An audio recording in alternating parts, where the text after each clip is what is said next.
ఖమ్మంలో పనికి మాలిన బ్యాచ్ ఉందంటూ మాజీ ఎంపీ పొంగిలేటి వర్గాన్ని ఉద్దేశించి మంత్రి పువ్వాడ అజయ్ సంచలన వ్యాఖ్యలు చేశారు.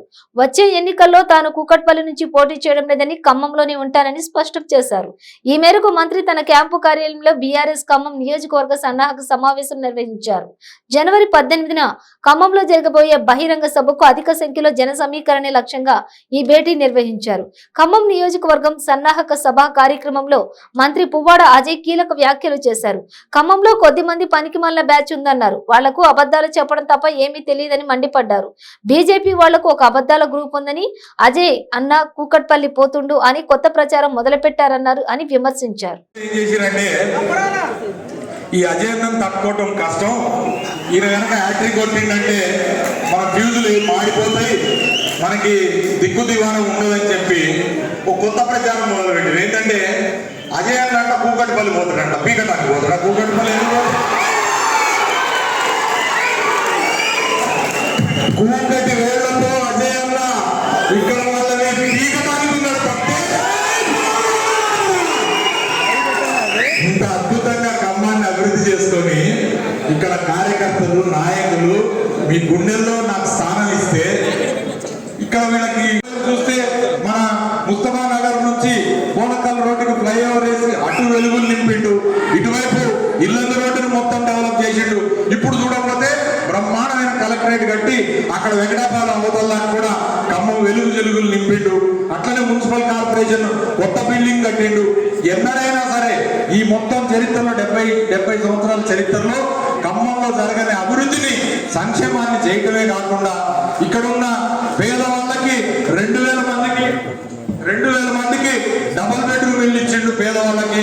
ఇంకో 2-3 వేల మందికి మళ్ళీ పట్టాలు ఇచ్చిండు. అట్లనే మురికి కూపం లాగున్న 3 టౌన్ ఏదైతుందో అది గోడపాటి సేవలు అద్భుతంగా అండర్ గ్రౌండ్ డ్రైనేజ్ చేసిండు. దాని మీద మొత్తం పార్కులు చేసిండు.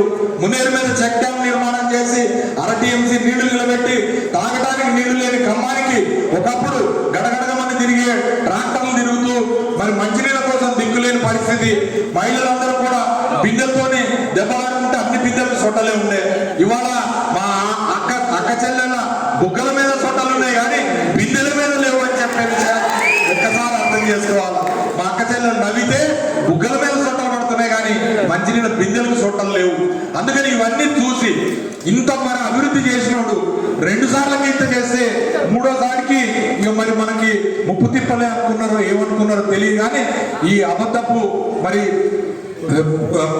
నాయాలు ఎవరైతే ఉన్నారో వాళ్ళందరూ ఇట్లాంటి అప్పుడప్పుడు ప్రచారం చేస్తూ ఉంటారు. కాబట్టి నేనేమంటున్నా అంటే మీరు అంతకన్నా గొప్పగా మీరు చేయాలి. ఏం చేయాలని? వాట్సాప్లు, ఫేస్బుక్లు, లేదా ట్విట్టర్లు, ఇన్స్టాలు ఇవన్నీ వాడతారు. వీటన్నిటిలో కూడా మీరు కూడా యాక్టివ్గా ఉండాల్సిన అవసరం ఉంది. మనం మన యొక్క బీఆర్ఎస్ యొక్క ప్రభావాన్ని ఇప్పుడు చూస్తున్నాం కదా. మనకు సారు ఈ అవకాశాన్ని ఖమ్మానికే ఇచ్చిండు, వేరే ఎవరికి ఇవ్వలే.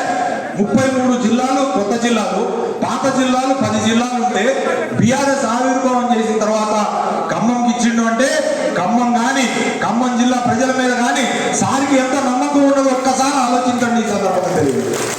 మిగతా జిల్లాలో అయ్యో మాకెందుకు రాలేదు ఈ అవకాశం అని చెప్పి బాధపడతా ఉన్నారు. అట్లాంటి అవకాశం, బంగారం లాంటి అవకాశం మనకు వచ్చింది కాబట్టి దాన్ని మనం అందిపుచ్చుకోవాలని కోరుతా ఉన్నాం.